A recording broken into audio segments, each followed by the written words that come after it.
The fluorescent lights in the VA hospital examination room hummed with the same frequency as the tinnitus that had plagued Victor Stone since Tet Offensive 1968. 56 years of that high-pitched whine, and now it would outlive him. The oncologist, a kid who looked fresh out of medical school, probably born the year Vic bought his first Harley, kept his eyes on the x-rays clipped to the light box. Dark masses bloomed across lung tissue like ink spilled on paper. 6 months, the doctor said. Maybe 8 with chemotherapy, though. At this stage, the treatment might kill him faster than the cancer. Stage 4 adenocarcinoma inoperable, metastasized to lymph nodes and possibly liver. The medical jargon washed over Vic like rain on leather, beating up, rolling off. He'd stopped listening after 6 months. Everything else was just noise. 67 years old. 2 tours in Vietnam carrying an M16 through rice paddies and triple canopy jungle. 4 decades on a Harley wind, in his face asphalt rolling beneath chrome. Survived ambushes, firefights, bar brawls, 3 motorcycle crashes, and 1 knife fight in Tijuana that left a scar across his ribs. All of it, every breath and bullet, to die in a hospital bed with tubes in his arms and morphine clouding his brain. He walked out while the doctor was still talking about palliative care options and support groups. The automatic doors hissed open, spilling him into Reno's November afternoon temperature, dropping toward freezing sky, the color of old bruises. His Harley sat in the parking lot where he'd left it, 1972. Shovelhead he'd rebuilt 3 times original frame, every bolt and gasket a story. He straddled the bike, felt the familiar weight settle between his thighs, and pulled a Marlboro from the pack in his vest pocket. The lighter flame trembled in his hand. Not fear. Agent Orange exposure, the VA said, though they'd fought that diagnosis for 15 years before admitting what every grunt already knew. His hands shook, sometimes fine tremor that made detail work difficult, steady enough for riding, steady enough for what came next. Smoke-filled lungs already blackened with tumors. Vic exhaled slowly, watching the gray curl and dissipate in cold air. 6 months. Half a year to finish what he'd started 39 years ago, the morning they buried his baby brother in frozen Nevada ground. The memory surfaced unbidden, sharp as broken glass. Rain hammering on black umbrellas, mud sucking at polished boots, closed casket. Because there wasn't enough left of Jackson Stone to show his widow. Vic standing at graveside, water streaming down his face, mixing rain and tears where no one could tell the difference. He'd made a promise that day, words spoken into wind and witness by Ghost Morrison, standing beside him in dress leathers, both of them soaked to bone. The promise: find out what really happened. Make it right. Nearly 4 decades and he'd let it slide. Built excuses like other men built walls. The FBI report said high-speed chase accident, case closed. Maggie had disappeared with infant. Sarah refused contact, buried herself in a new life. The club had problems of its own, survival trumping justice. Time passed. Memories faded. Only the promise remained, lodged in his chest like shrapnel, working deeper every year. Now he had 6 months to dig it out. Vic fired the shovel-head engine, catching with a cough and roar that rattled windows across the parking lot. The vibration traveled through frame and bone, that familiar rhythm syncing with his heartbeat. He twisted the throttle, felt power surge, and pointed the bike north toward the clubhouse. The Iron Skulls MC held territory in a weathered brick building on the outskirts of Reno, former machine shop converted to garage and bar and Brotherhood Hall. 24 members on the charter, most of them pushing 60, half carrying combat scars from Southeast Asia. They weren't the largest club, weren't the richest, but they kept their word and protected their own. The code carved in wood above the bar read simple in absolute loyalty, honor, brotherhood.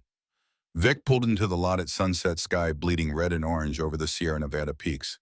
A dozen bikes already lined the fence, chrome catching dying light. He killed the engine and dismounted, boots hitting gravel with the weight of a man who'd made a decision. Inside, the clubhouse smelled like motor oil, leather, and decades of spilled beer ground into concrete. Ghost Morrison sat at the bar, nursing whiskey-gray beard, braided Viking-style Marine Corps tattoo faded on his forearm. 65 years old, missing his left ring finger from a Viet Cong booby trap, still the best shot Vic had ever known. They'd saved each other's lives in Da Nang blood brothers before they ever patched into the club. Ghost looked up as Vic approached. No greeting necessary. They'd known each other long enough to read silence. Vic settled onto the stool and the prospect behind the bar poured bourbon without being asked. 3 fingers to eat the good stuff they kept for church meetings. The prospect kid named Danny, who'd been prospecting for 2 years and would probably make full patch by spring, had the sense to disappear into the back room. The whiskey burned, going down warmth, spreading through Vic's chest where cold had settled. He set the glass on scarred wood, watched amber liquid catch light. Ghost spoke first, voice like gravel tumbling in a mixer.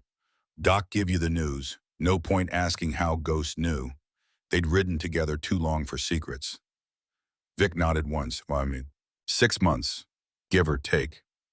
Ghost didn't offer condolences, didn't suggest treatments or false hope. He raised his glass in silent salute, drained it, and poured them both another round. Outside, more bikes arrived, word spreading the way it always did in the club. Church was being called. The brothers filtered in over the next hour. Tank Rodriguez, 58, 300 pounds of muscle gone soft around the middle, tattoos covering arms thick as telephone poles. Preacher Williams, 62, former Army chaplain who'd found God in a foxhole and lost him again in a bottle, sober 12 years now. Raymond Razor Lee, 60, half-Korean bastard, son of a GI and a bar girl, grew up hard in Los Angeles. Harder in Saigon, where his father's unit had been stationed. Each man carried weight, literal, and otherwise the kind that comes from living long enough to accumulate scars. Vic called church at 8 o'clock. They gathered in the back room, rough circle of mismatched chairs around a battered table carved with initials and obscenities. The chapter flag hung on the wall, iron skull with wings spread, Nevada rocker curved beneath. 24 members, 18 present, the rest working or too far to ride in on short notice. He stood at the head of the table, the president's spot he'd held for 23 years. The room fell silent, brothers giving him the floor. The words came easier than expected, stripped of sentiment, delivered like a mission brief. Got stage 4 lung cancer, 6 months, maybe less, no treatment, no miracles. I'm telling you now so there's no bullshit later. The silence held for 3 heartbeats. Then Tank spoke, voice thick. What do you need, boss? That was the thing about real brothers. They didn't waste time on sympathy. They asked what needed doing. Vic pulled the photograph from his vest pocket, old Polaroid he'd carried for nearly 4 decades, edges soft from handling. He set it on the table where everyone could see. Young faces stared back, frozen in 1985 summer sun. Jack Stone, 27 years old, dark hair, easy smile, sitting on a Harley with one arm around a red-haired woman. Maggie Blackwood laughing at something off camera. And beside them, standing with hand on Jack's shoulder, Vic himself at 32, lean and dangerous, eyes hard, from recent return from his second tour. The brothers knew the photo, knew the story.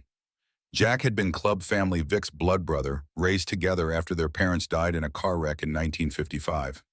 Jack had followed Vic into the Marines, followed him home, followed him into the Iron Skulls. And in 1985, Jack had died in what the FBI called a high-speed chase accident. Vic's voice cut through memory. I made a promise at Jack's funeral. Find out what really happened. Make it right. I've got 6 months to keep my word. I need 5 men to ride with me. The response came immediate. Ghost stood first, no hesitation. I was there when Jack joined. I'll be there when we settle this. Preacher, next, knuckles white on the table edge. I gave Jack his road name. I'll help lay him to rest proper. Tank pushing back his chair with a screech. Jack pulled me out of a burning truck in 80. I owe him blood debt. Razor quiet as always, just a single nod that meant more than speeches. Then the door opened and Thomas Chen walked in. 39 years old, weathered by sun and years on the road, dark hair showing first threads of gray at the temples, tattoo sleeve covering his left arm, detailed with years of ink. Road captain patch on his vest, earned through a decade of loyalty and blood. He joined the club at 24, spent 5 years as prospect and grunt before earning his patch at 29, never asked for special treatment, despite the name he carried. Jack's son, born 3 months before his father died, raised by Maggie alone until she couldn't handle a rebellious teenager and shipped him to his maternal grandmother in Sacramento at 15. Tommy had tracked down the Iron Skulls at 19, showed up with birth certificate and questions. Vic had sponsored him, watched him grow from angry kid to seasoned road captain. Now Tommy stepped into the circle, dark eyes sweeping the table, landing on the photograph. Something shifted in his expression. Hardness that had been building for years finally surfacing. Tommy's words dropped like stones in still water. Most of you know Jack Chen was my father. What you don't know is I've been investigating his death for 14 years. Vic's spine straightened. Ghost's hand moved subtly toward his belt. Around the table, brothers tensed, reading the shift in atmosphere. Tommy pulled a manila folder from inside his vest, thick with documents accumulated over more than a decade of obsessive research, and dropped it on the table beside the photograph. The impact scattered dust motes in overhead light. His voice carried no emotion, pure recitation of facts. The FBI said high-speed chase, accident. I believed it until I was 25. Then I got access to a safety deposit box my father left for me. Inside, I found things that didn't match the official story. He opened the folder, spread papers across the table. Police reports, photographs of twisted metal witness statements. Vic leaned forward, eyes scanning documents. He'd never seen official files that should have been sealed. Tommy continued. I tracked down the wreck, what was left of it, impound yard in Sparks, scheduled for crushing in 2005. I paid to have it examined by an independent mechanic guy who used to work accident reconstruction for CHP. Another document hit the table, technical analysis dense with terminology and diagrams. Tommy's finger stabbed at a highlighted section. Brake lines, both front and rear, cut with precision tool, not worn through. Deliberate sabotage. Someone wanted my father's car to crash, made it look like mechanical failure. The room temperature seemed to drop. Brothers exchanged glances, years of brotherhood creating silent communication. If Jack's death was murder, not accident, then someone had lied.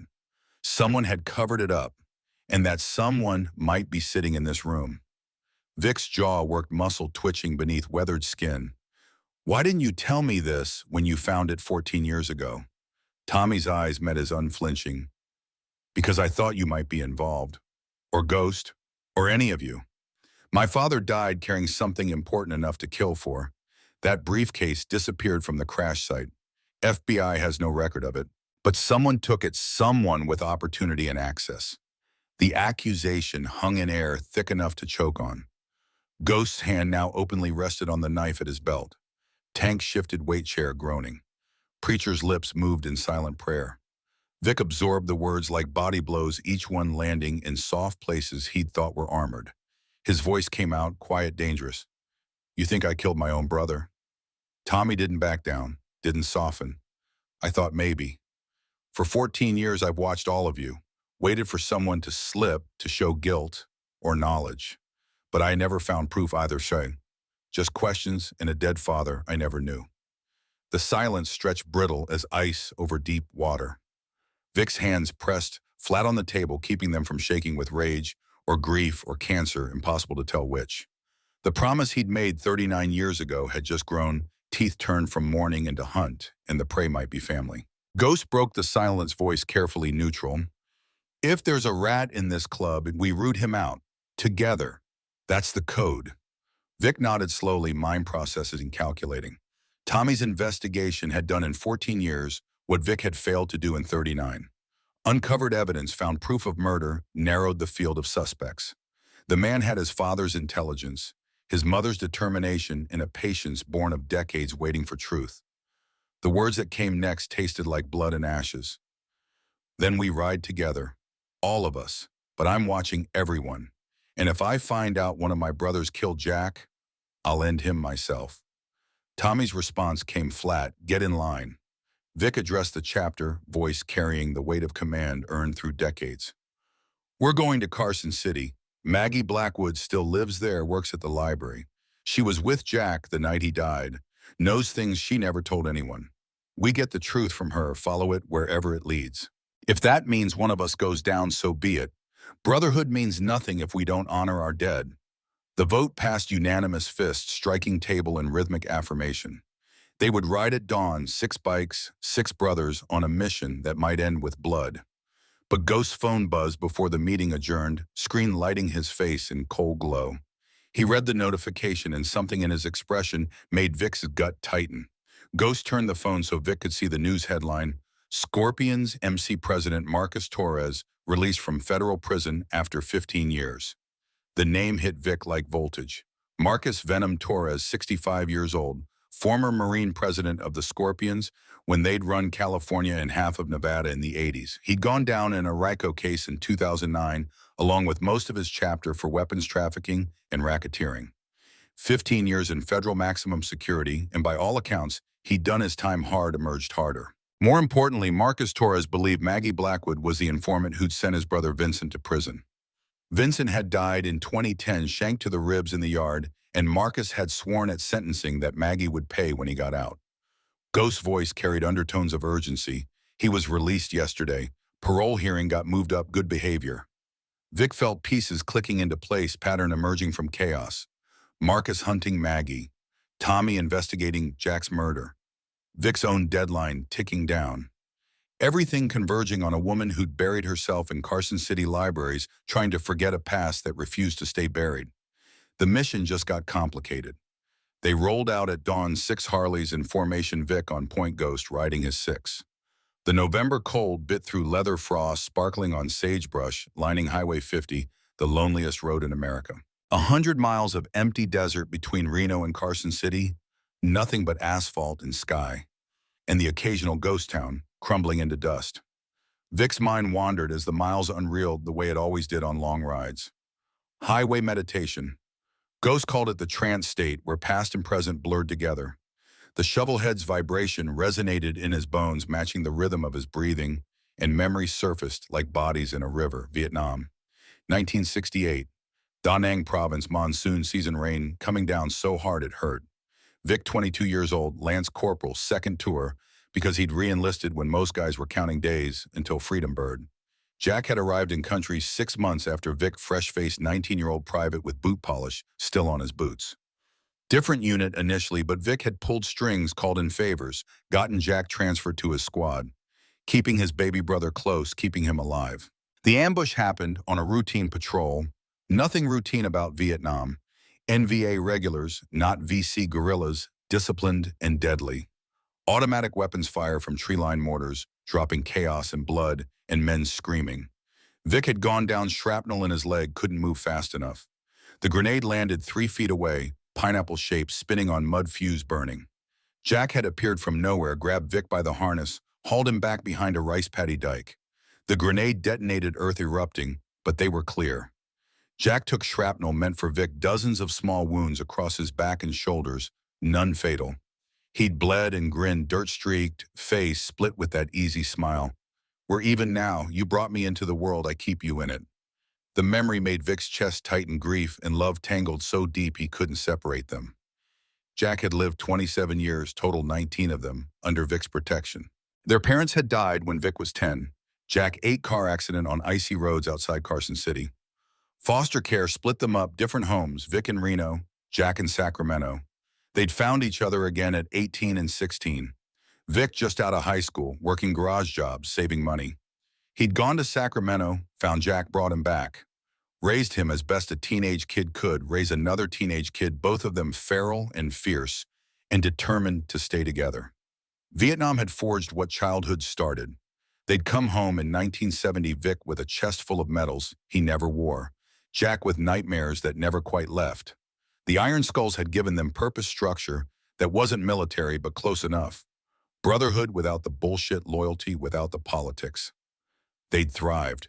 Until 1985, when someone put Jack in the ground. Ghost's voice crackled through the Bluetooth headset linking their helmets. Boss, pulling over. You need to see this. Vic signaled the formation to slow bikes peeling off highway onto gravel shoulder. They'd covered 70 miles, 30 more to Carson City, middle of nowhere with mountains sharp against blue sky. Ghost already had his phone out when Vic dismounted, legs stiff from riding, lungs tight from cold air. The screen showed a news article, fresh posting from Reno Gazette-Journal. Former biker gang president spotted in northern Nevada. The accompanying photo captured Marcus Torres walking out of a Sparks motel, unmistakable even 15 years older. Prison had carved him down to essentials, muscle and bone, and hard eyes that had seen everything and forgiven nothing. The article quoted unnamed law enforcement sources expressing concern about potential violence as Torres reconnected with former Scorpions members. More concerning was the next paragraph. Torres is released on parole after serving 15 years for RICO violations, reportedly seeks to clear his late brother's name. Vincent Torres died in federal custody in 2010, having cooperated with prosecutors in exchange for reduced sentencing. Vic read it twice, absorbing implications. If Marcus was trying to clear Vincent's name, that meant investigating who really informed on the Scorpions, which meant hunting Maggie Blackwood, the woman he'd always blamed. Tommy read over Vic's shoulder, face grim. We need to get to her first. If Marcus finds her before we do. The sentence didn't need finishing. Everyone knew what Marcus was capable of, what prison would have amplified. Revenge deferred 15 years would come fast and ugly. Vic mounted up without another word, twisted throttle hard enough to make the shovel head roar. The formation tightened speed, increasing, racing against a clock none of them could see, but all of them felt.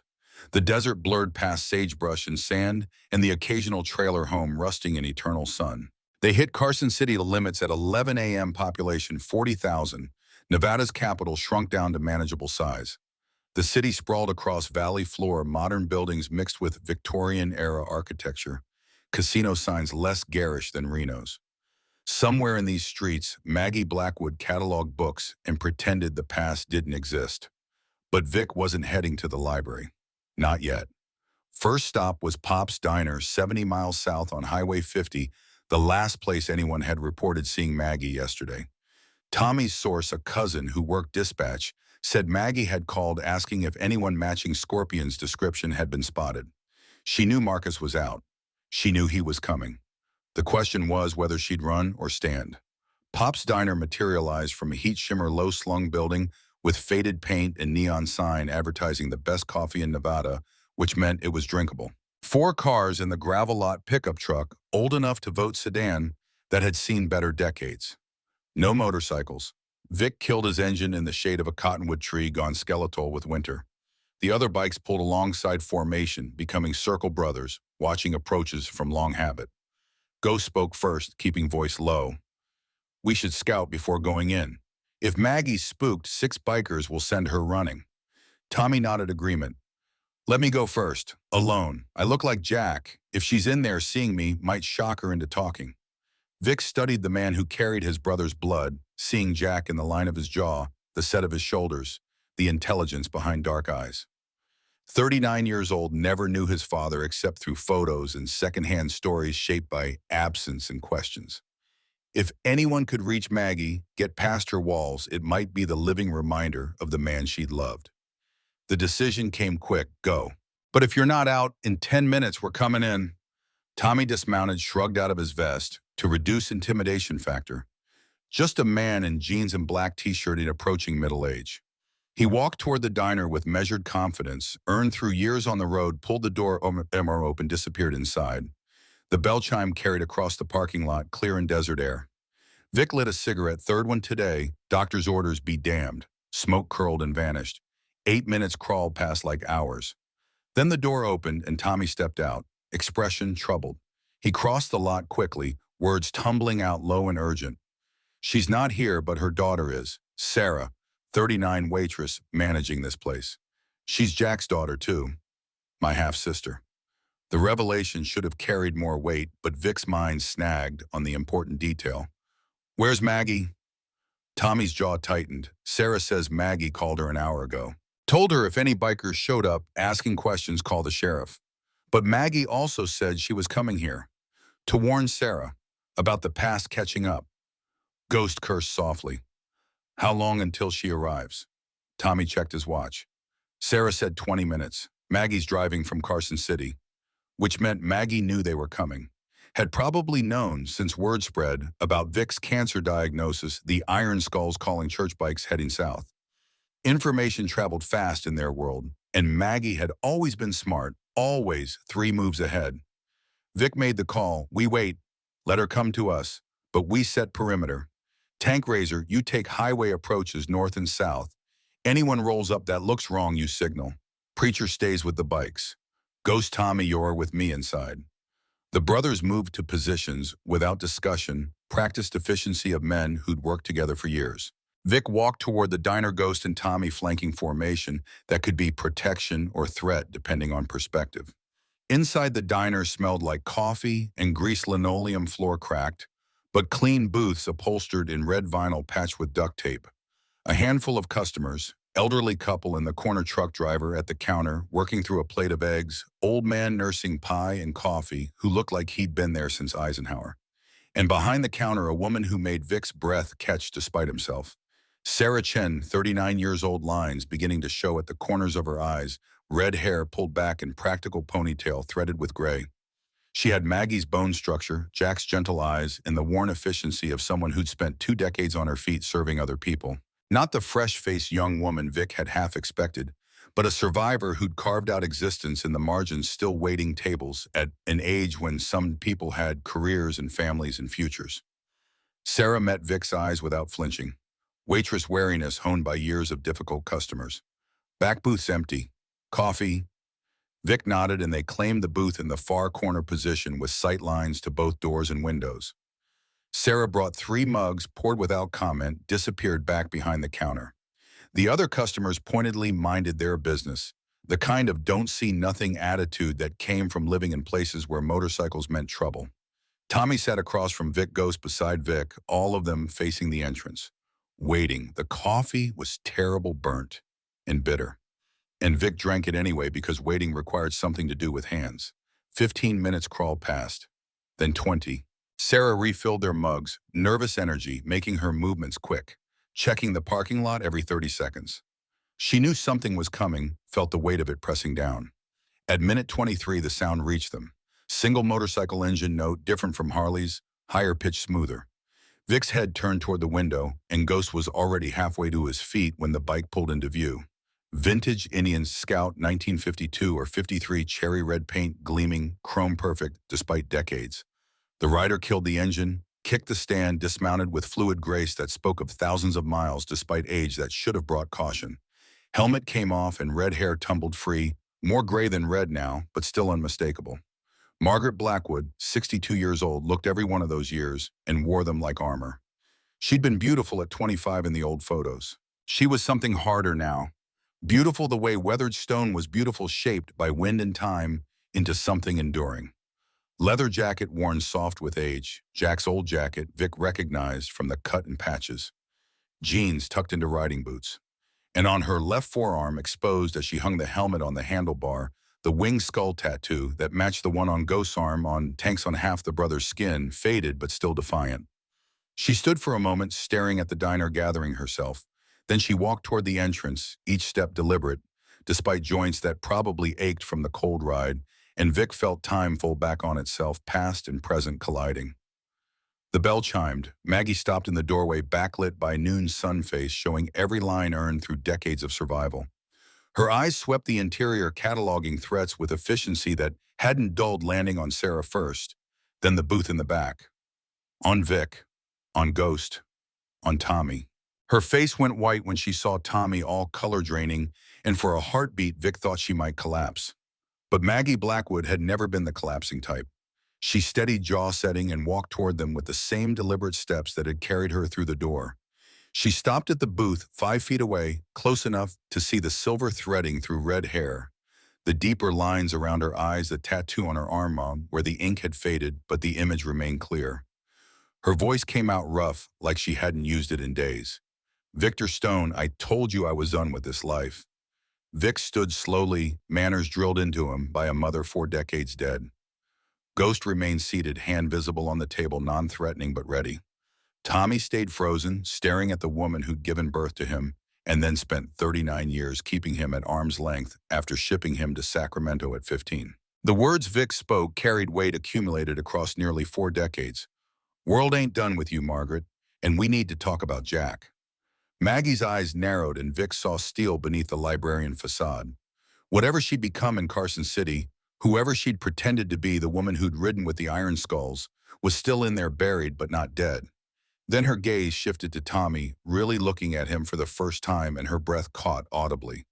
She spoke, voice breaking on the name, "Jesus Christ, Jack." Tommy stood moving, slow hands visible and empty. "I'm his son, Thomas Chen. We've met before, but you probably tried to forget. I was 15 when you shipped me to Grandma's in Sacramento. Said you couldn't handle me anymore." The accusation landed, sharp, old wound reopened. Maggie's knees gave out slightly. She grabbed the booth for support, and Sarah materialized from nowhere, catching her mother's elbow. guiding her into the booth seat across from Vic. The older woman's hands shook as she pressed them flat on the table, same way Vic had pressed his hands down in church meeting, keeping tremors under control. Sarah slid in beside her mother, protective instinct overriding waitress professionalism. She glared at Vic, at Ghost, at Tommy. "What do you want from her?" Vic kept his voice level, gentle, as a man like him could manage. "The truth about the night Jack died. That's all, just the truth." Maggie's laugh came out bitter. "The truth, you want the truth. You had no right bringing him here." She gestured at Tommy, and her voice cracked again. "I kept him away from this. From you. From all of it. And now," Tommy cut her off, words sharp with decades of resentment, "you kept me in the dark. About my father, about who killed him, about everything. You sent me away at 15 because I started asking questions. That ends now." Maggie's head snapped toward her son, eyes blazing despite the tremor in her hands. "You don't know what you're talking about." Tommy pulled the folder from inside his jacket, dropped it on the table between them with controlled force. "Brake lines cut. Deliberate sabotage. Murder made to look like accident. I've known for 14 years. I know plenty." The blood drained from Maggie's face again, and this time her hands started shaking so hard she had to clasp them together. Her eyes fixed on the folder like it was a live grenade. Vic leaned forward, elbows on table, voice pitched for her ears alone. "Marcus Torres got out of federal prison yesterday. He's looking for you, Maggie. Thinks you're the rat who sent Vincent down. We came to warn you and to get answers about Jack before this all goes sideways." Maggie closed her eyes, exhaled slowly, and when she opened them again, something had shifted. The walls came down, or maybe just got transparent, and Vic saw the woman she'd been, the woman who'd loved his brother, the woman who'd survived by running for 39 years. Her voice emerged steady, resigned. "You want the truth? Fine, but you're not going to like it." She looked at Ghost, and her gaze carried accusation sharp as blades. Jack wasn't running from the FBI that night. He was running to them. The words detonated in silence. Ghost's face went rigid. Vic felt his world tilt, gravity reversing. Tommy's eyes widened, processing implications. Maggie continued, relentless, now that the truth had started flowing. He was going to turn state's evidence against the club. Someone in Iron Skulls was running guns to white supremacist groups, selling weapons that would be used to kill people. Jack found out, couldn't stomach it. He was a Marine, fought for this country. He wasn't going to let Nazis arm themselves with Iron Skull's guns. Vic's mind raced, connecting dots, seeing pattern emerge. Who? Who was running the guns? Maggie looked at Ghost Morrison, 65 years old, Vic's best friend brother from Vietnam, and her eyes held something between pity and contempt. "Daniel Morrison, your best friend, ran the operation." Ghost didn't move, didn't deny.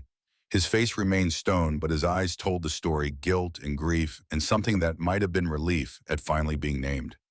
Vic's hand moved to the pistol at his back muscle memory. 40 years of friendship evaporating in the heat of revelation. Tommy and Razor tensed, reading violence in the air. Sarah grabbed her mother, pulling her back from the table, but Maggie held up one hand, voice cutting through gathering storm. "Wait, Ghost didn't kill Jack." Everyone froze. Maggie's words came faster now, cascades she couldn't stop. "Someone else did. Someone who wanted Jack dead and the gun operation to continue. Someone who needed a scapegoat, someone to blame. And they framed it perfectly as FBI chase gone wrong." Vic's voice emerged raw. "Who?" Before Maggie could answer, Razor's voice crackled through the Bluetooth headset, urgent and tight. "Boss, we got company. 6 bikes incoming from the south. Scorpion patches. And there's a vehicle with them. Black SUV, government plates." The diner seemed to contract, walls closing in. Outside, the rumble of approaching motorcycles grew louder, 6 engines in formation, and beneath it, the smooth purr of a federal vehicle. Ghost moved firsthand, going to the shotgun he'd stashed under the table. Tommy pulled his pistol, checking chamber. Vic stood, drawing his own weapon, decades of combat training flooding back. Maggie grabbed Sarah, pulling her toward the kitchen. "Get down! Stay down! This is about to get ugly." The elderly couple in the corner booth scrambled for the exit truck driver, dropping cash on the counter and bolting. The old man with his pie just sat there, either too stubborn or too old to care about danger. Through the windows, Vic watched six Scorpions pull into the lot, heavy cruisers gleaming riders dismounting with practiced efficiency. And behind them, the black Suburban, sliding to a stop, government plates reflecting sun doors opening. Marcus Torres stepped off his bike, first older than the photos but harder prison-scarred and ready for war. Behind him, his brothers assembled hands near weapons faces set. And from the Suburban, a man in a suit emerged. 50-something Gray Temple's federal agent written in every line of his body. He showed a badge that caught light gold on black leather. Vic's blood turned to ice water as a recognition hit. The agent's voice carried across the parking lot, professional and cold. "My name is Special Agent William Hartley, FBI. I'm here for Margaret Blackwood, federal material witness in a 39-year-old murder case." And behind Agent Hartley, stepping from the Suburban's passenger seat, another figure emerged. Older, weathered eyes that had seen too much and forgotten nothing. Tommy's voice came out strangled. "That's him. That's the man from my father's crash photos. The cop who was there first. Badge number 247. Maggie's response carried the weight of nearly 4 decades. Robert Hartley, the agent's brother, Nevada State Trooper in 1985, and the man who put a gun to Jack's head and pulled the trigger. The pieces clicked into place, pattern completing, and Vic understood with terrible clarity that they weren't walking into a confrontation. They were standing in the middle of a conspiracy 39 years deep, with walls closing in and no clean way out. Outside, Marcus Torres cracked his knuckles, prison yard menace radiating off him in waves. Agent Hartley adjusted his tie, federal authority wrapped around him like armor. And somewhere in the margins, the real killer waited, patient as stone. The bell above the door chimed as the first Scorpion stepped inside, and Vic's hand tightened on his pistol, knowing that the promise he'd made at Jack's grave was about to cost more than he'd ever imagined. Part 2 sentence of the fathers corrected. The first Scorpion through the door wore his colors like war paint patches, declaring allegiance to violence and brotherhood in equal measure. He stopped 3 feet inside, blocking the entrance, hand resting on a knife hilt that had seen use. Behind him, 2 more brothers filed in, spreading to flanking positions, creating a perimeter that trapped everyone inside. Marcus Torres entered last, moving with the unhurried confidence of a man who'd survived 15 years in federal maximum security and emerged meaner than when he'd gone in. Prison had carved away everything soft, left only bone and scar tissue and eyes that measured threats with predator efficiency. 65 years old, but the decades had compressed into density rather than weakness every year, adding weight instead of diminishing it. His gaze swept the diner catalog. The iron skulls clustered around the back booth landed on Maggie Blackwood with recognition that burned cold. The dining room stretched taut as bridge cable under load. Vic's hand remained on his pistol, hidden beneath the table finger outside the trigger guard, but ready. Ghost had positioned himself with clear shooting lanes, old Marine instincts asserting themselves. Tommy stood slightly in front of Sarah and Maggie, protective stance that would get him killed first if shooting started. Marcus spoke, voice carrying gravel and menace in equal measure. "Stone, been a long time." Vic kept his own voice level, conversational, despite adrenaline singing through his veins. 15 years. Heard you were in federal." The smile that crossed Marcus's face held no warmth, just acknowledgement of time served and debt still owed. Paid what the government said I owed. Now I'm collecting what the streets owe me. His attention shifted to Maggie, and the temperature dropped another 10 degrees. "Margaret Blackwood, the ghost who sent my brother to die in a cage." Maggie didn't flinch, didn't look away. Whatever fear she carried, she'd learned to bury it deep through decades of practice. "Vincent made his own choices, Marcus. Don't put that blood on me." The Scorpion lieutenant, to Marcus's left, tensed hand moving toward his belt.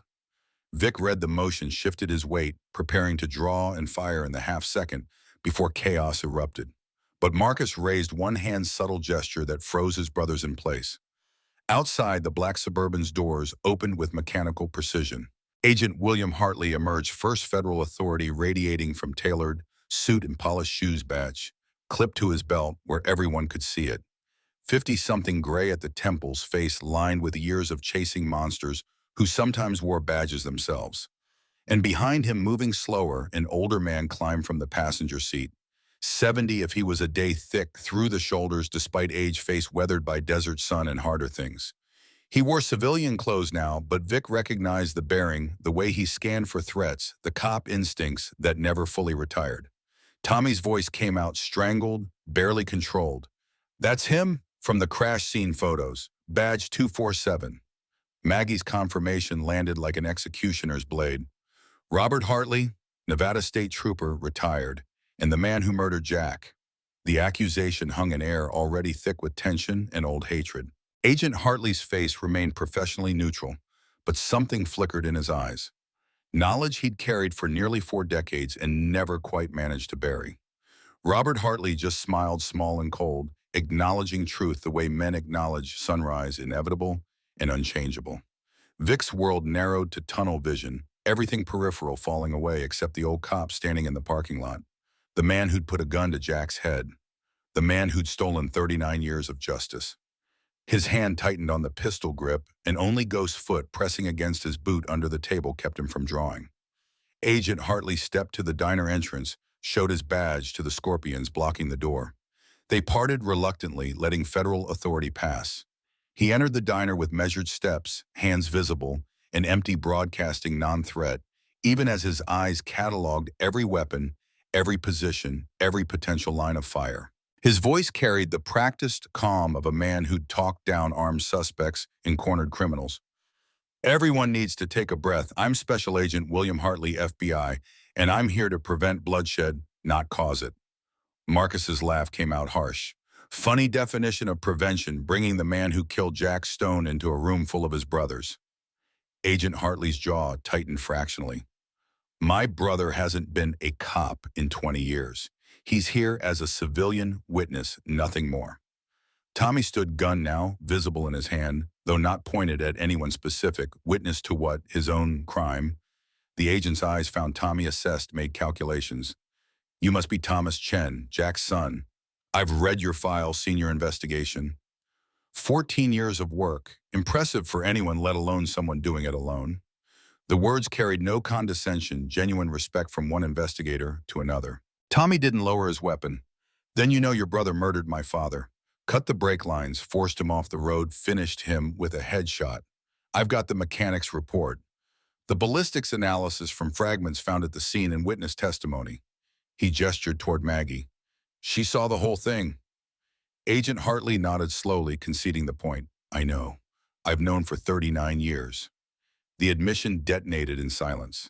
Vic surged to his feet, Ghost right behind him, both men with weapons drawn, now professional restraint and evaporating. Sarah grabbed her mother, pulling her toward the kitchen.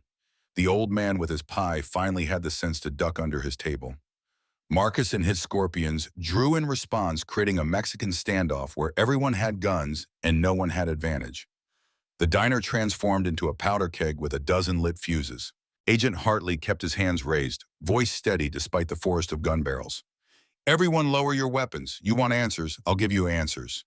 But nobody dies today unless someone does something stupid." Vic's finger rested on the trigger, nearly 4 decades of rage and grief compressed into 3 pounds of pressure. He could end Agent Hartley, probably drop 2 Scorpions before return fire cut him down. 6 months to live anyway, cancer eating him from inside, might as well go out taking Jack's killers with him. But Ghost's hand settled on Vic's shoulder, gentle pressure, silent communication refined over 5 decades. "Wait, let him talk." The words penetrated through red haze. Vic's finger eased off the trigger, though he didn't lower the weapon. Around the room, other guns remained trained, but fingers shifted outside trigger guards, temporary ceasefire built on fragile foundation of curiosity and exhaustion. Agent Hartley lowered his hands, slowly moved to an empty booth near the center of the room where everyone could see him. He sat with his back exposed to the windows, deliberate vulnerability meant to demonstrate trust or stupidity. Hard to tell which. In 1985, the FBI ran an operation called Iron Fist. Target was illegal weapons trafficking through motorcycle clubs to white supremacist organizations. His voice carried the weight of bureaucratic confession, folks delivered without emotion. "We had an informant inside the Iron Skulls Motorcycle Club, Jackson Stone. He'd been working for us for 18 months, documenting gun sales, photographing buyers, recording conversations. Best asset we ever had." Vic felt the words like body blows, each one landing in places he'd thought were armored. Jack, his baby brother, the kid he'd raised wearing a wire against his own club. The betrayal should have burned hot, but all Vic felt was cold spreading from his chest outward.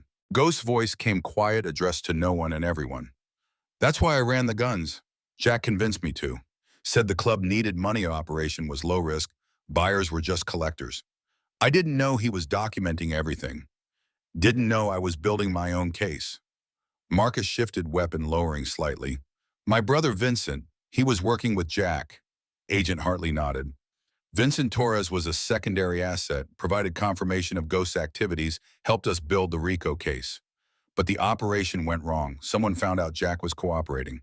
Night before his scheduled deposition, he died. The sterile language deposition and asset and operation reduced Jack's murder to paperwork and statistics. Vic wanted to put a bullet through the agent's calm, professional face, make him feel a fraction of the pain his words carried. Tommy's gun hand remained steady, trained on Robert Hartley, visible through the window. Your brother killed my father. And you covered it up. Agent Hartley's mask cracked, grief bleeding through federal composure. Bobby was a good cop.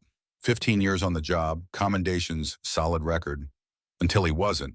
He got involved with white supremacist groups in the early 80s, provided them protection, intelligence, facilitated their weapons purchases through Ghost's operation. His voice roughened emotion, slipping past professional barriers. When Bobby found out Jack was informing, he panicked, saw his whole life unraveling. He killed Jack, made it look like FBI chase gone wrong, and I've spent 39 years trying to live with what I knew and couldn't prove. Maggie's voice cut across the confession, sharp as broken glass. Couldn't prove or wouldn't prove, you had the power to investigate, to bring him down. Instead, you protected him. The agent's eyes met hers, and Vic saw something that looked like shame. He was my brother. Blood. I told myself I'd find the evidence, build a case that would stick. But I never did. Bobby died in 2003 heart attack, and I thought maybe that was the end of it. Marcus's weapon came back up, aimed squarely at Agent Hartley's chest. Except Vincent died in prison. 2010, shank in the yard. You think that was coincidence? The agent's face went pale. I investigated. Prison politics, gang violence, wrong place, wrong time. Nothing connected it to. Marcus's bitter laugh cut him off. Connected to what? To the fact that Vincent knew Bobby Hartley killed Jack, that he was leverage against a dirty cop's brother in the FBI. Someone made sure Vincent couldn't talk, and you made sure nobody looked too close. The accusations piled up like cordwood, each one adding fuel to fires that had burned underground for decades.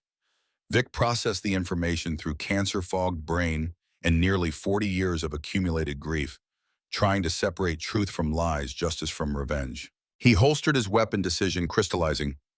We're not shooting anyone, not today, but I want every piece of evidence, every file, everything the FBI has on Jack's death and Bobby Hartley's involvement.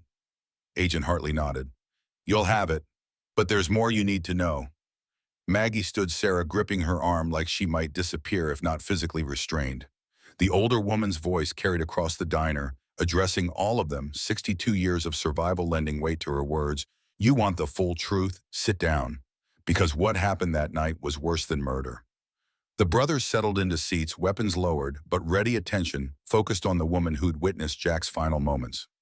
Outside, Robert Hartley remained by the Suburban, smoking cigarette after cigarette, looking every one of his 70 years. Maggie's hands trembled as she placed them flat on the table, same gesture Vic had used to control his shaking. Her voice started quiet, gathering strength as memory pulled her back. June 7th, 1985. Jack came home late, around 11 p.m. I was nursing Sarah, 6 months old, colicky and miserable. He looked terrified. I'd seen him scared before, Vietnam nightmares, close calls on runs, but never like that. The memory played across her face, grief and love, mixing with something harder. He told me he'd been working with the FBI, 18 months of documenting Ghost's gun sales, building a RICO case. Said he'd confronted Ghost that afternoon, told him everything. Expected Ghost to kill him on the spot. Ghost's voice carried shame like a physical weight. I wanted to, had my gun in my hand. But Jack was my brother. We'd bled together in Vietnam. I told him to run, take his family, disappear. Said I'd handle the fallout. Maggie nodded. Jack packed a briefcase with backup evidence insurance policy in case something went wrong. Documents, photographs, audio recordings, everything. We were supposed to meet the FBI at dawn, go into witness protection, start new lives. Her voice cracked and Sarah squeezed her hand, 40-year-old woman offering comfort to 62-year-old mother. We left the house in separate vehicles. Safer that way, Jack said. He drove his car. I followed with Sarah in her car seat. Highway 80 heading toward Reno. Midnight, almost no traffic. The diner had gone cemetery quiet, everyone listening to testimony nearly 4 decades delayed. Maggie's eyes focused on something only she could see, memory overlaying present. The car appeared behind Jack about 10 miles out. Dark sedan, no lights. It pulled alongside him, forced him toward the shoulder. Jack accelerated, trying to outrun them. 90 miles per hour, then 100. Her breath caught, and she had to force the next words. His brake lights flared. Nothing happened. He was pumping the pedal. I could see his silhouette, but the car wasn't slowing. The sedan clipped his rear bumper, sent him into a spin. His car left the road, rolled 6 times, came to rest in the ditch. Tears tracked down her face, but her voice remained steady. I pulled over, grabbed the gun Jack had made me carry, ran toward the wreck. The sedan stopped, driver's door opened, and a man got out. Nevada State Trooper uniform badge, catching moonlight, number 247. Through the window, Robert Hartley's shape remained motionless, listening or remembering, impossible to tell which. Maggie continued. The trooper walked to Jack's car, pulled the door open. Jack was alive, barely, bleeding from head wound trapped by the steering column. The trooper leaned in, said something I couldn't hear. Then he pulled his service weapon. Her voice dropped to a whisper. Single shot. Contact wound to Jack's temple. Execution style. The words fell like stones in deep water ripples spreading outward. Vic's chest felt compressed lungs struggling to draw breath that didn't have anything to do with cancer. Tommy's face had gone white knuckles bloodless on his pistol grip. Ghost looked like he'd aged 10 years in 10 seconds. Marcus spoke, voice surprisingly gentle for a man fresh from federal prison. You saw all this. You were there. Maggie nodded. I screamed. Couldn't help it. The trooper looked up, saw me standing there with gun raised, baby in the car behind me crying. We locked eyes for maybe 5 seconds. Then he ran to his car and disappeared. Her hand moved to her forearm, traced the faded winged skull tattoo. But before he left, he grabbed the briefcase from Jack's passenger seat, took all the evidence. I had nothing except my testimony, and who would believe a biker's girlfriend over a cop? Agent Hartley's voice came quiet from his booth. I would have, if you'd come to me. Maggie's laugh came out bitter. I didn't know you existed. And by the time I figured out the trooper had a brother in the FBI, I had an infant to protect and no allies. So I ran. Changed our lives, became someone Bobby Hartley couldn't find. Sarah's voice carrying the weariness of 39 years spent not quite understanding her mother's fears. You've been running for nearly 4 decades. Maggie squeezed her daughter's hand. I stopped running when I became a librarian, started hiding instead. Figured if I stayed quiet, stayed invisible, maybe the past would stay buried. Sent Tommy away when he turned 15 because he started asking questions I couldn't answer without putting him in danger. Tommy stood pacing like caged animal energy requiring outlet. But the past didn't stay buried. I found it, dug it up piece by piece over 14 years. He turned to face Agent Hartley. And you want to know the best part? I have the briefcase. The revelation detonated like shaped charge impact, focused and devastating. Agent Hartley surged to his feet. Marcus leaned forward, predatory interest sharpening his features.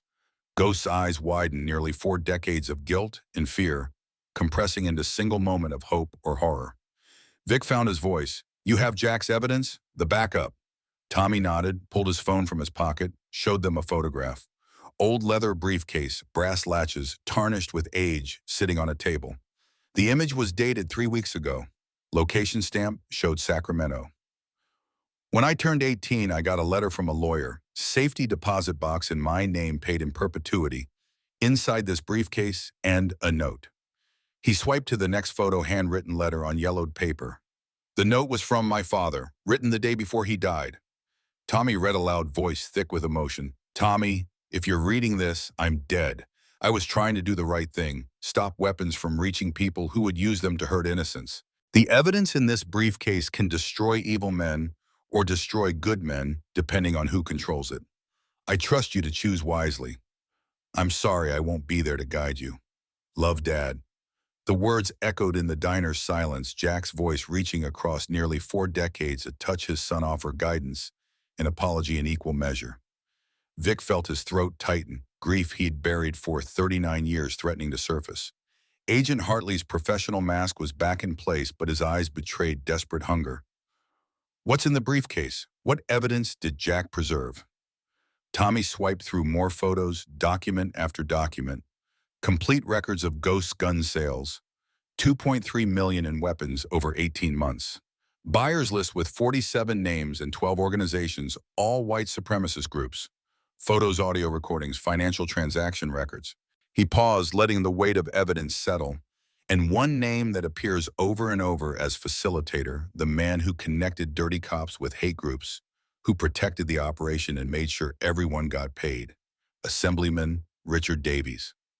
Marcus's breath hissed through his teeth. Davies. Mayor Richard fucking Davies now. Runs Reno like his personal kingdom. Agent Hartley's face had gone gray. Davies made a deal in 1987, turned informant after Jack's death, gave us 50 hate group members in exchange for immunity and witness protection. The deal covered all prior crimes. He's legally untouchable. Vic's mind raced, connecting pieces, seeing the full scope of corruption that had killed his brother and protected his killers. So Davies was running the operation. Bobby Hartley provided muscle and protection. Ghost moved the guns. Jack documented everything. Then Jack died and Davies flipped to save his own skin. Agent Hartley nodded. He's been protected for 39 years. Witness protection gave him new identity initially, but he came back to Nevada in the 90s, ran for city council, climbed the ladder. Everything he built was on the backs of deals and bodies. Tommy's voice carried cold fury earned through 14 years of obsessive investigation. And he's still free, still powerful, while my father's been dead for nearly 4 decades. The injustice of it burned like acid. Vic felt rage building clean and pure, the kind that had carried him through firefights and ambushes. 6 months to live, 39 years of promises unkept, and the man who'd orchestrated his brother's death lived in a mansion and gave speeches about law and order. Marcus stood weapon holstered now, different kind of threat radiating from them. So what do? Davies has federal protection, cop brothers covering for him, money and power insulating him from consequences. How do we make him pay? The question hung in air, thick with shared purpose and old hatreds. Vic looked around the diner, taking inventory. Iron Skull's brothers, Vietnam veterans, men who'd killed for less and would kill for this. Scorpions, members fresh from federal prison, nothing left to lose. An FBI agent whose brother's guilt had poisoned his whole career. A widow who'd watched her husband executed. And a son who'd inherited his father's mission. Unlikely allies united by blood debt. Ghost spoke Marine tactical thinking asserting itself. We can't kill him. Federal protection means that would bring heat we can't survive. But we can destroy him. Publicly, take everything he built and burn it down. Agent Hartley leaned forward, federal authority mixing with personal vendetta. I can file sealed complaints, trigger internal investigations. New evidence means his immunity deal doesn't cover ongoing corruption. But it would take months, maybe years to build a case. Tommy shook his head. We don't have months. Vic has 6 months to live. This ends now. Marcus cracked his knuckles, old prison yard violence surfacing. Then we hit him where it hurts most. His reputation, his power. Make him toxic to everyone who's protected him. Vic felt the pieces clicking into place, plan forming from chaos. Veterans Day ceremony, 3 days from now. Davies always speaks, plays up his support for vets. City Hall Plaza cameras everywhere, media coverage. He looked at Marcus. How many scorpions can you gather? Marcus's smile carried predatory satisfaction. 20, maybe 30. Brothers from California chapters, guys who owe me from before I went down. Vic nodded. Iron Skulls can bring 15 all-Vietnam vets. We show up in force, full dress, every medal we earn. When Davies takes the stage to praise veterans, we stand and turn our backs. Ghost added silent protest, no violence, no confrontation. Just 40-plus veterans refusing to honor a man who armed Nazis. Agent Hartley caught the thread, and I make sure the media knows why. Brief them beforehand, give them Tommy's evidence, embargo it until Davies starts speaking. Then publish everything simultaneously. Tommy pulled up his phone, fingers flying across the screen. I've got journalist contacts, investigative reporters who've been trying to crack Davies for years. They'll run with this. Marcus leaned back, considering angles. What about security? Davies has private contractors, 12 guys who served in Iraq and Afghanistan. They won't hesitate to use force. The question brought reality crashing back. This wasn't just theater, it was confrontation with armed and dangerous men protecting their meal ticket. Blood would likely spill, and some of them wouldn't walk away. Vic met Marcus's eyes, old enemies, finding common ground and shared purpose. Then we accept that risk. I've got 6 months. I'd rather spend them settling this than coughing up blood in a VA bed. Marcus extended his hand across the table. After this, we're even Iron Skulls and Scorpions, clean slate. Vic gripped the offered hand warrior's clasp that sealed pacts in blood. After this, we're brothers. The alliance formed built on foundation of murdered men and delayed justice. Agent Hartley provided current intelligence on Davies' security details, schedules, vulnerabilities. Ghost and Marcus hammered out tactical approach, positioning, extraction routes. Tommy coordinated media strategy, evidence release, maximum damage. Hours passed, sun tracking across sky toward late afternoon. Sarah kept coffee flowing, locked the diner doors, put up closed sign. The old man with his pie had disappeared at some point, probably spreading word through town that something big was brewing. As the planning reached completion, Maggie spoke, voice cutting through tactical discussions. You're all planning to die for this, aren't you? The men looked at her, none willing to lie. Vic answered with simple truth. Some of us maybe, but Davies will be exposed, his protection stripped away, everything he built destroyed. That's worth the keatum. Maggie's eyes filled, nearly 4 decades of buried grief finally surfacing. Jack died for this, trying to stop these men. I won't let his son die the same way. Tommy stood, walked to his mother, pulled her into an embrace. Both had needed for 24 years since he'd been shipped away at 15. Dad left me the evidence because he trusted me to finish what he started. I'm not running, not anymore. Sarah joined them, family reunited through tragedy and shared purpose. Vic watched, feeling something shift in his chest that wasn't cancer, wasn't pain. Maybe hope, maybe peace that came from finally seeing the path forward. Robert Hartley entered the diner, having waited outside through hours of planning and confession. His brother rose to meet him, federal agent facing civilian killer. The old trooper's face carried weight of 70 years and one unforgivable sin. Agent Hartley's voice came quiet. Bobby, tell them everything. The old man looked at Vic, at Ghost, at Tommy, at faces of men whose lives he'd destroyed. I killed Jack Stone, cut his brake lines that afternoon, followed him that night, finished him when the crash didn't, took the briefcase, gave it to Davies, thought that would be the end of it. His voice roughened, accent thickening with age and emotion. I was dirty, had been for years. White supremacist groups paid better than the state, and I convinced myself I was just a cop, surviving, not enabling evil. When Jack's investigation threatened to expose everything, I panicked. Tommy moved toward him, gun appearing in his hand. 14 years of rage compressed into a single moment. You executed my father, put a gun to his head while he was trapped and bleeding. Why shouldn't I do the same to you? Robert Hartley didn't flinch, didn't plead. No reason at all, son. I've been dead inside since 2003, since my heart attack showed me my own mortality. Might as well make it official. Agent Hartley stepped between them. Because if you kill him, you'll go to prison and Davies wins. Let the law handle Bobby.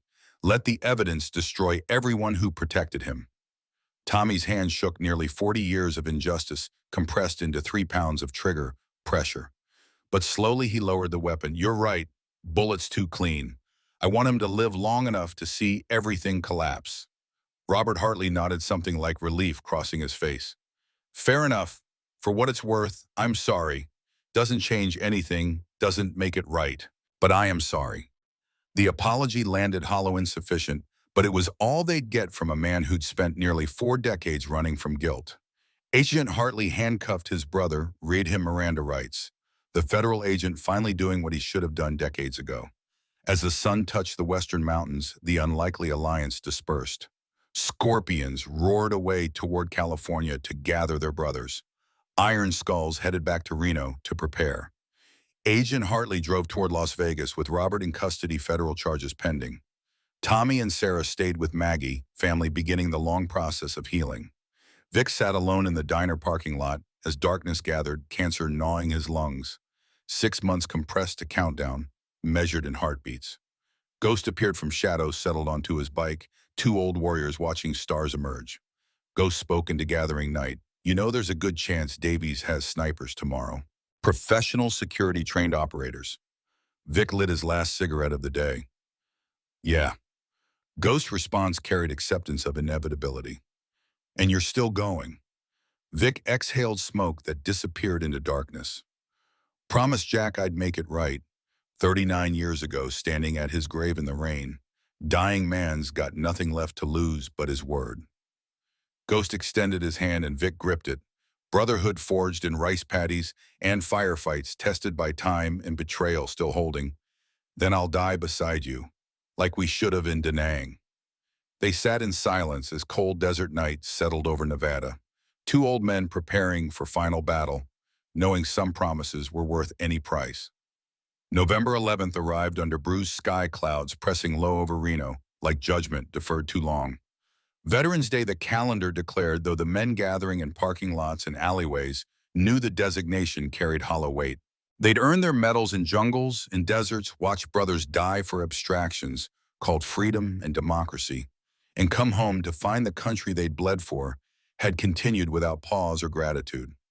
Vic Stone woke at dawn in the clubhouse lungs rattling with fluid his body could no longer clear. The cancer had accelerated over 3 days of planning and preparation, feeding on stress and adrenaline, claiming territory with malignant efficiency.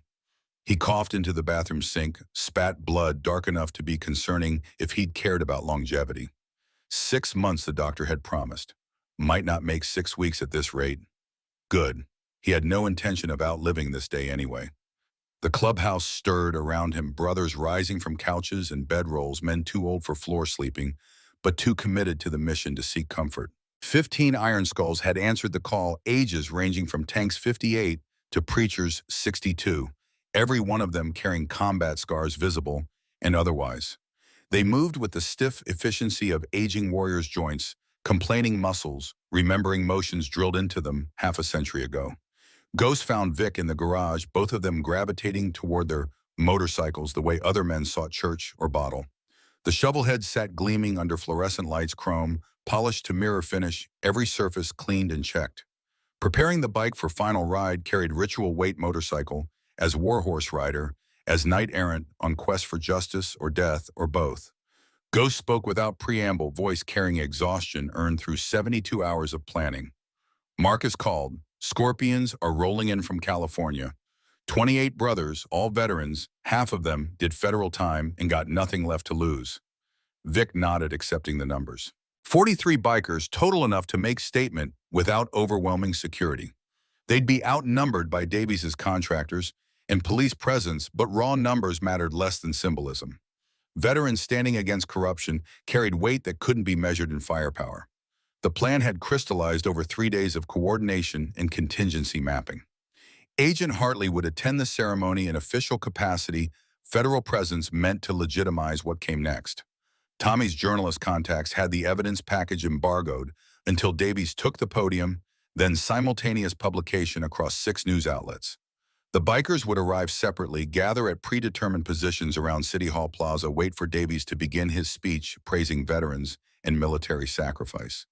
Then they'd stand, turn their backs, and let silence speak volumes words never could. Simple, clean, symbolic. Except Vic knew with bone-deep certainty that nothing about today would stay simple.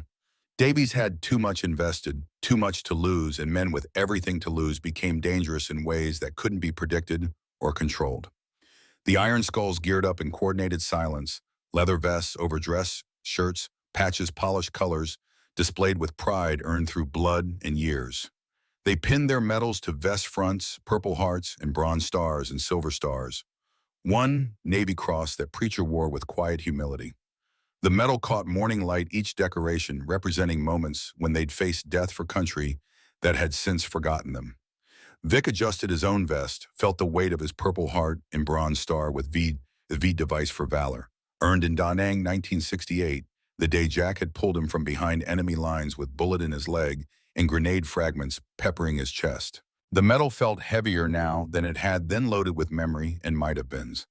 They rolled out at 9 a.m. formation, tight 15 bikes moving through Reno streets with practiced precision. Civilians pulled over, some saluting, others just staring at the spectacle of aging bikers riding toward whatever confrontation waited. The city knew something was happening, word having spread through channels both official and underground. Media vans already clustered near City Hall, cameras setting up, reporters checking sources. City Hall Plaza occupied 2 blocks in downtown Reno, open space surrounded by government buildings and casino towers. A stage had been erected at the plaza's north end, American flags hanging limp in still air, rows of folding chairs arranged for dignitaries and special guests. Crowd barriers created pathways, police and private security positioned at strategic points, everyone wearing earpieces and alert expressions. Vic counted 12 contractors in Davies's employment, recognizable by their matching black suits and tactical bearing. Former military, probably Marine or Army infantry trained operators who traded combat pay for corporate security. They moved with confident efficiency, hands near concealed weapons, eyes scanning for threats. The Scorpions arrived from the south, 28 motorcycles in staggered formation, Marcus Torres riding point. They'd coordinated timing to avoid appearing together. Iron Skulls parking on the plaza's east side, Scorpions taking west positions. Separate but united old rivals, now brothers in purpose. Marcus dismounted, walked across the plaza to where Vic stood beside his shovelhead. Prison had carved the man down to essentials, but he moved with undiminished authority. Scorpion's president, despite years behind bars. His vest displayed his own decorations, Marine Corps combat ribbons from deployments Vic could only guess at. They clasped hands, warrior's grip, understanding passing between them that required no words. Whatever happened in the next hours, they'd face it standing together. Tommy arrived on Maggie's Indian scout, Sarah, riding behind him, both of them dressed civilian, but carrying themselves like they belonged. 39 years old, Tommy moved with the confidence of a man who'd spent 15 years in motorcycle culture, knew the rhythms and risks. Sarah, same age, climbed off the bike with the caution of someone new to 2 wheels, but determined to be present. Maggie herself pulled up in a battered pickup, having refused to stay away despite the danger. She'd witnessed Jack's murder, carried that burden for nearly 4 decades, and she'd be present when his killers finally faced consequence. Agent William Hartley appeared in federal capacity, suit crisp, badge visible, flanked by 2 other agents Vic didn't recognize. The FBI had official presence at the ceremony regardless of Davies's exposure, and Hartley had positioned himself where he could intervene when violence erupted. Because it would erupt. Everyone gathered in the plaza felt that certainty pressure building like thunderhead before lightning strike. The crowd swelled as 10 a.m. approached, veterans and families and curious civilians filling folding chairs and standing room. 300 people, maybe more, gathered to honor service and sacrifice. Local news carried live coverage cameras sweeping across the assembled masses, producers doubtless thrilled by the turnout and brewing drama they sensed but couldn't yet define. At 10:15, Mayor Richard Davies emerged from City Hall flanked by security and city officials. 62 years old, silver hair, perfect suit, tailored to disguise the softness, age had brought smile practice to convey warmth and authority in equal measure. He'd climbed from assemblyman to councilman to mayor over 35 years, built empire on foundation of bodies and betrayal, and he wore his power like armor. Vic watched Davies cross the plaza, shake hands with veterans, pose for photographs, play the role of civic leader and military supporter. The man had never served, never worn the uniform, never faced anything more dangerous than election opponent. Yet he stood before men who'd killed and bled, and he spoke their language with fluency, born of study rather than experience. The ceremony began with color guard presenting flag's national anthem, sung by local high school choir invocation, delivered by chaplain from nearby Air Force Base.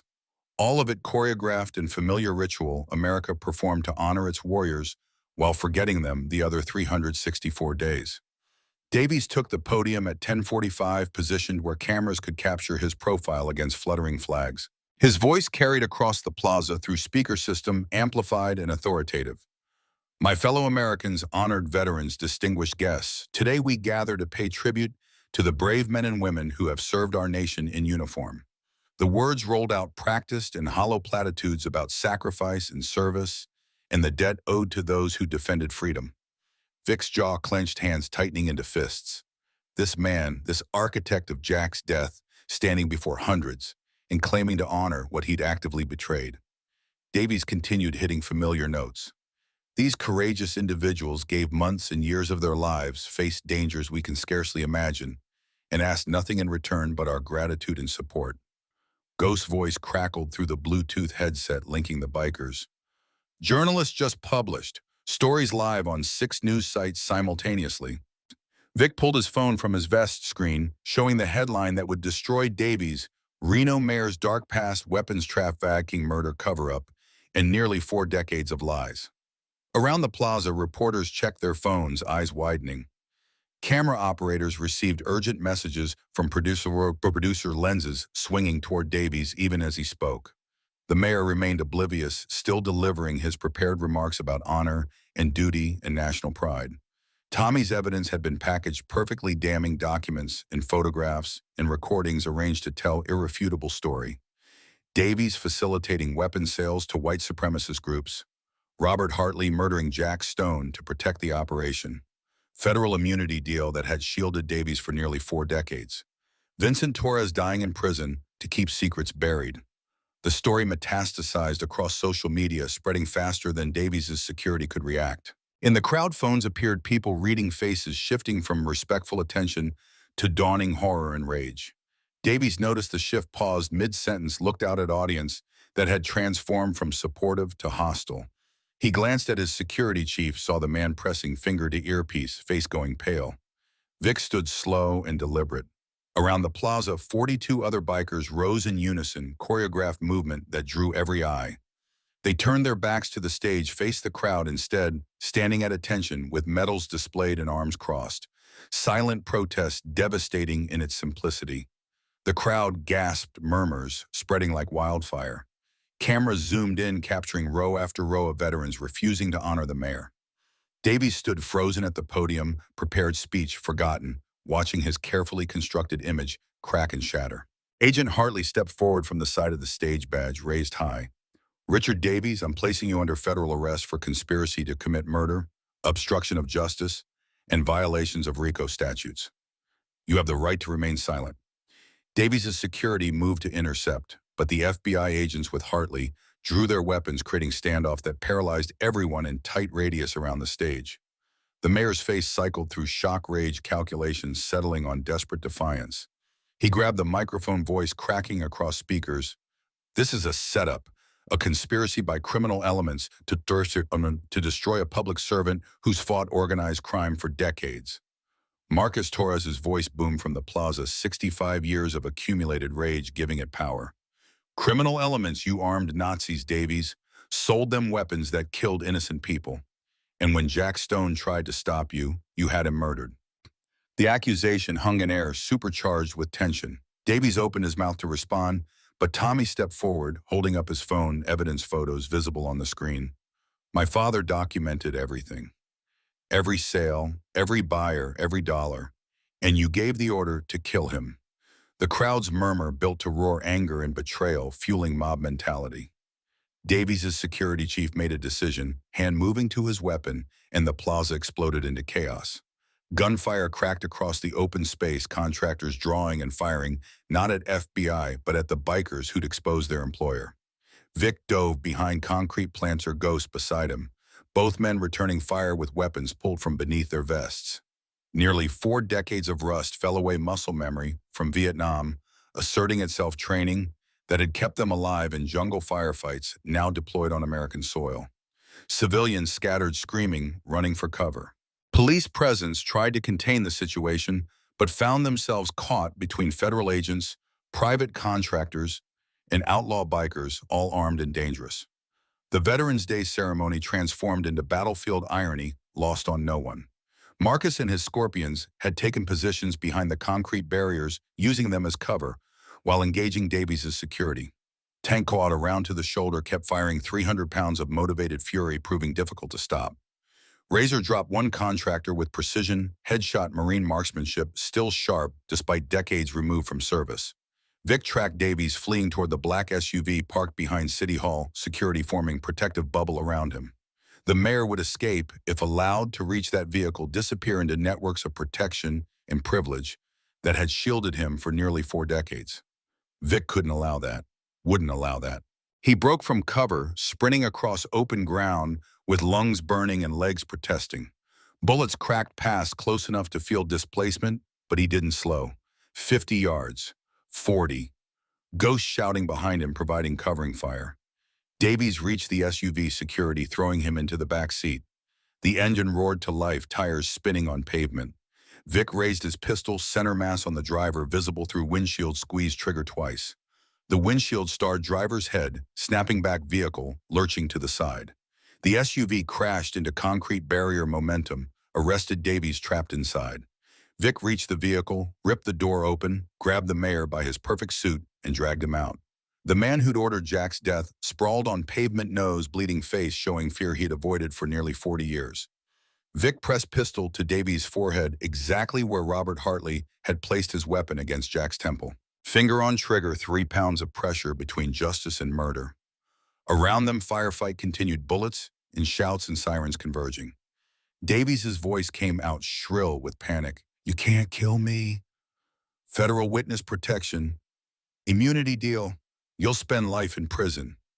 Vic's response emerged quiet, cold as Nevada winter.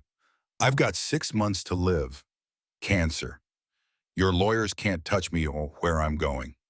The mayor's face went white, understanding, finally penetrating that money and power and connections meant nothing to a dying man with righteous cause. But Vic didn't pull the trigger. Jack's voice echoed in his memory. Younger brother's idealism that had driven him to inform rather than profit from corruption. "We're better than them. That's why we fight." Vic lowered the weapon, drove his fist into Davies' face, instead felt nose collapse, knuckles splitting on teeth. The mayor crumpled, unconscious, blood streaming from ruined face. Agent Hartley appeared, handcuffs out, securing Davies while FBI agents cordoned the area. The firefight went down, Davies' contractors surrendering or fleeing police, finally establishing perimeter. Tank sat against wall, holding his shoulder, preacher beside him, applying pressure and praying. Razor helped a wounded Scorpion toward an ambulance, blood spreading across the man's vest. Vic turned, searching for ghosts, found his oldest friend kneeling beside a body that wore Iron Skull's colors. Raymond Lee, Razor's road name, 60 years old Korean War veteran's son, had taken rounds to the chest, covering Vic's sprint toward Davies. He'd died doing what warriors did, protecting brothers, buying them time to complete the mission. Ghost looked up as Vic approached, grief etched in every line of his weathered face.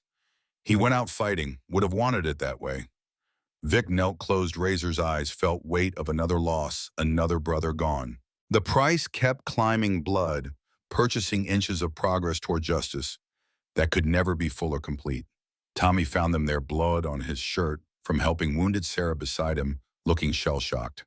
The man who'd spent 14 years investigating his father's murder now saw the cost of answers, the price of truth measured in bodies and trauma. Maggie emerged from the crowd, having stayed back during the firefight, and she moved to Vic with purpose and determination. Her 62-year-old hands gripped his vest, pulled him close, words emerging fierce. "Jack would have been proud. You kept your promise." The acknowledgement landed somewhere deep place Vic hadn't known was hollow until her words filled it. He'd promised at Jack's graveside to find the truth, make it right, and 39 years later he'd delivered.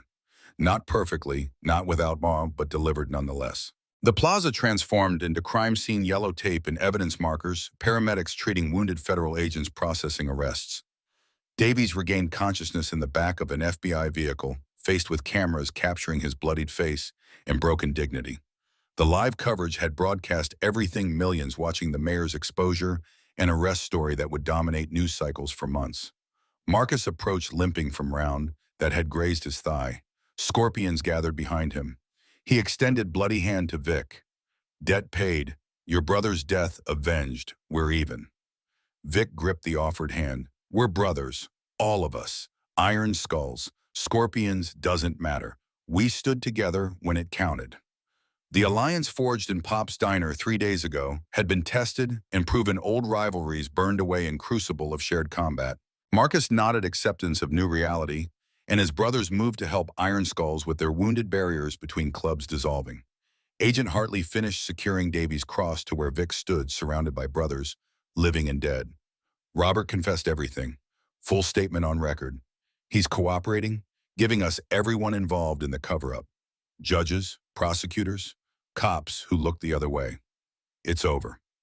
Vic absorbed the information, felt something unknot in his chest that had been tight since 1985. Not relief exactly. The dead stayed dead. Jack wouldn't walk through some door with his easy smile and gentle hands. But justice delayed and imperfect had finally arrived. The agent continued. You and your brothers violated about 15 laws today. Firearms in public reckless endangerment, assault on a federal witness under protection. Ghost tensed hand moving toward weapon he'd already holstered. But Hartley held up one hand, small smile crossing his professional features. However, given the circumstances, the FBI is prepared to classify this incident as self-defense against Davies' security contractors who fired first. You're free to go. The words carried weight of promises kept and debts acknowledged. Hartley's brother had killed Jack. The agent had spent nearly 4 decades living with that knowledge, trying to find the courage to act. Today's violence had been ugly and public, but it had achieved what decades of investigation couldn't: exposure and consequence. Vic extended his hand to Hartley. Your brother. What happens to him? The agent's expression hardened. Federal murder charges. He'll die in prison probably. It's more than he deserves, less than he's owed. They shook understanding, passing between men who'd both lost brothers to violence and corruption. Both carried burdens that couldn't be set down even with justice served. Ambulances transported the wounded to nearby hospitals. Police began releasing civilians who'd witnessed the firefight. Media swarmed anyone willing to give statement.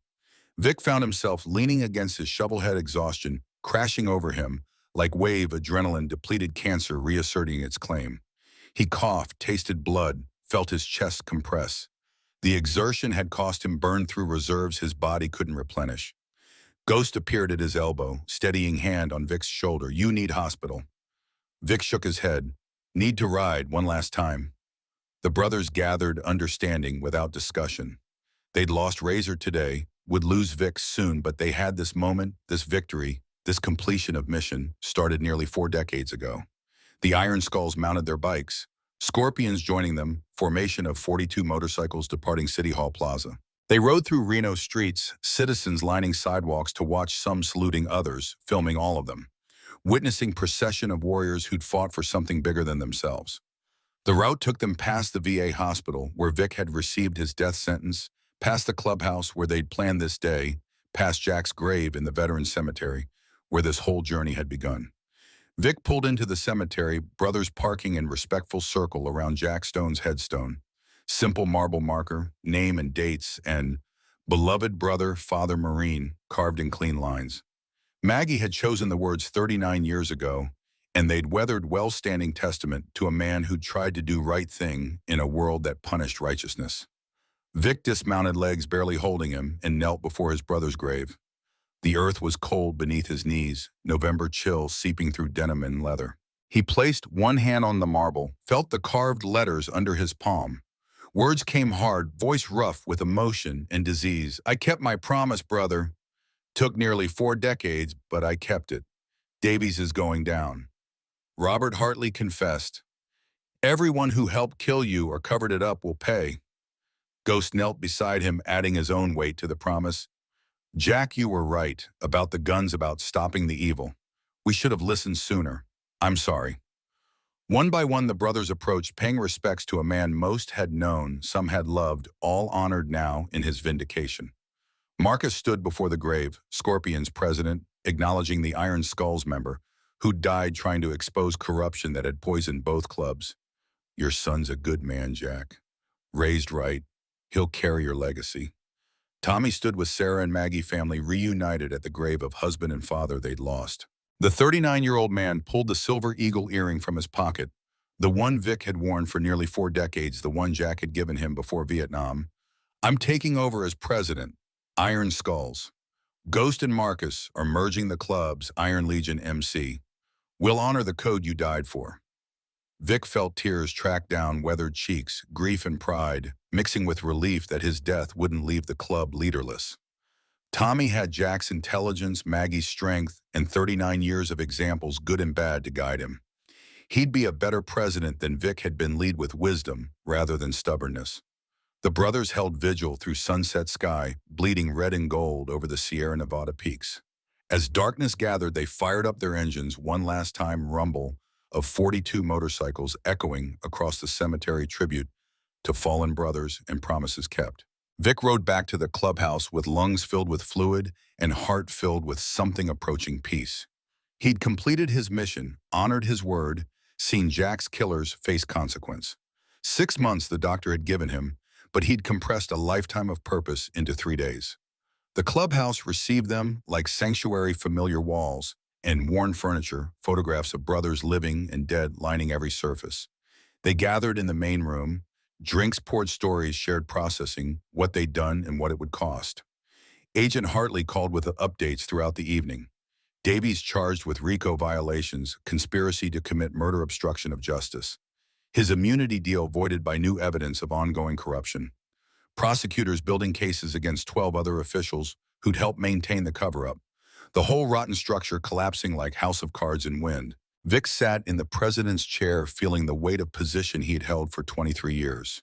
Come morning, he'd pass that weight to Tommy, transfer authority to the next generation. But tonight, he was still president, still responsible for his brothers. Ghost appeared with 2 glasses of whiskey, settled into the chair beside him. They'd sat like this 1,000 times, 2 old men who'd seen too much and remembered too well. No words necessary, companionship of warriors who'd survived when so many hadn't. Vic's voice emerged quiet, meant only for Ghost. I don't regret it. Any of it. Today, I mean. Ghost nodded. Neither do I. We did what needed doing. Jack can rest now.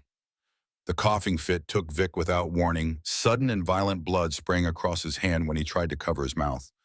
Ghost moved to help, but Vic waved him off, riding out the spasm until lungs settled into labored breathing. He knew the signs, felt his body failing in ways that couldn't be reversed or delayed. Days left, maybe hours. The cancer had accelerated past predictions, fed by stress and violence, and the burning satisfaction of completed mission. Tommy found them there as midnight approached, carrying weight of inherited responsibility with the gravity of a man approaching 40. He knelt before Vic, meeting the older man's eyes. Thank you for everything, for raising my father, protecting him in Vietnam, keeping your promise to him. Vic reached out, gripped Tommy's shoulder with hand that trembled from more than Agent Orange.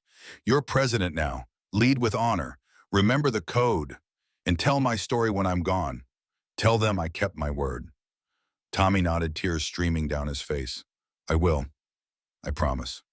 The next 72 hours blurred together, Vic's consciousness fading in and out like tide. Brothers maintained vigil, never leaving him alone, rotating watches through day and night. Maggie visited, brought Sarah, both of them adding to the strange family that had formed around Jack's memory. Marcus came to pay her respects, old enemy, now brother, and he placed his scorpion's patch on the table beside Vic's bed. We're merging the clubs. Iron Legion, your legacy lives on. Preacher read scripture, old army chaplain who'd lost his faith and found it again, offering prayers that Vic appreciated even if he didn't share the conviction. Tank sat holding Vic's hand, 300 pounds of muscle reduced to gentle presence. Ghost never left, maintaining position at his brother's side, determined not to let him die alone. On the 3rd night after the Veterans Day confrontation, Vic woke in darkness with clarity he hadn't felt in weeks.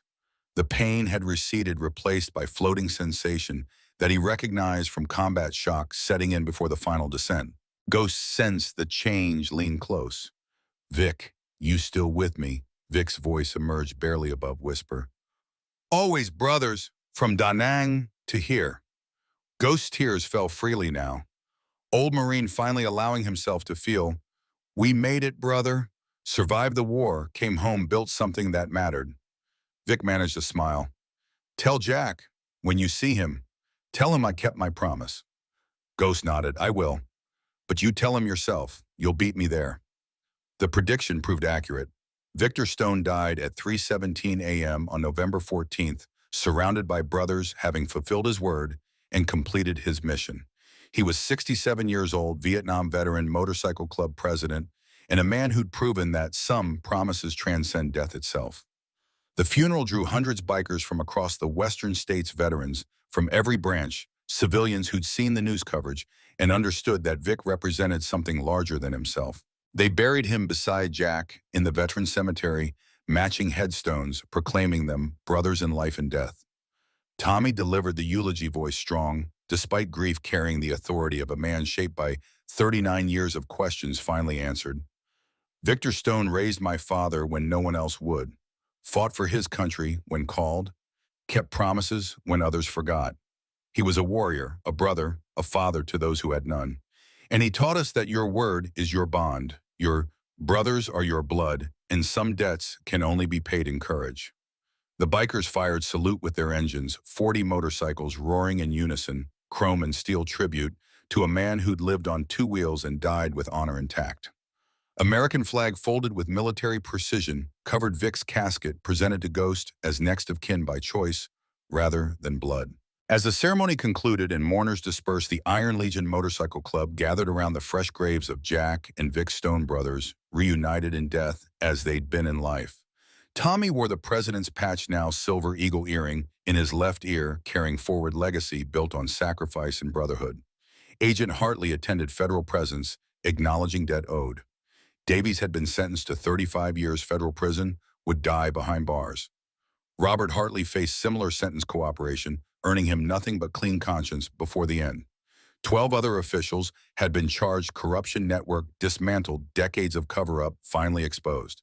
The newspapers called it justice. The bikers called it settling accounts.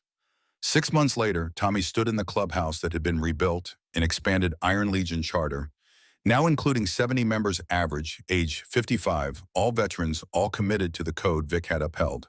The club ran legitimate businesses, supported veteran causes, and maintained traditions of honor and loyalty that transcended law. Sarah had finally enrolled in nursing school at 40, funded by settlement from wrongful death lawsuit against Davies in the state of Nevada. She visited her father's grave weekly, sometimes with Tommy, sometimes with Maggie, slowly building a relationship with the man she'd never known through stories from those who had. Maggie, now 63, returned to her library, but rode her Indian Scout on weekends, leather jacket and winged skull tattoo no longer hidden. She'd spent nearly 4 decades running from the past, discovered that facing it brought freedom she'd forgotten existed. Ghost visited regularly, old romance rekindling into something comfortable and right between two people who'd earned their peace. Marcus served as vice president of Iron Legion Scorpions, and Iron Skulls merged into single entity, stronger than either had been separately. The club rode together, worked together, honored their dead together, proving that old enemies could become family when united by common purpose. On the anniversary of Vic's death, the Legion made pilgrimage to the veteran cemetery, 70 motorcycles in formation, chrome-gleaming engines rumbling tribute across hallowed ground. They gathered around the Stone brothers' graves, shared whiskey and stories, remembered promises kept and debts paid. Tommy stood before his father's headstone, president's patch heavy on his shoulders, surrounded by brothers he'd inherited and earned. Dad, Uncle Vic were still riding, still fighting for what you died for. The code lives on. Your legacy lives on. The wind carried his words across the cemetery, past rows of white markers proclaiming service and sacrifice, toward mountains sharp against desert sky. And if the dead could hear, if promises transcended mortality, then Jack and Vic Stone rested easy, knowing their brotherhood endured, their truth had been told, and their family would carry forward the values they died protecting. The motorcycles roared to life, 70 engines in perfect synchronization, and the Iron Legion rode into sunset, chrome and leather, in unwavering loyalty, living testament to the simple truth that some bonds cannot be broken by death, time, or distance. Brothers forever across every divide, bound by promises kept and blood spilled in service of justice. The highway stretched empty before them, Nevada desert rolling toward horizon, and they rode on free and fierce and faithful to the code that had brought them together, kept them whole, and given meaning to lives that might otherwise have been forgotten. Their story would be told around campfires and in clubhouses, passed from generation to generation. Reminder that honor still mattered, promises still held weight, and some men still believed that brotherhood was sacred, worth fighting for, worth dying for, worth everything.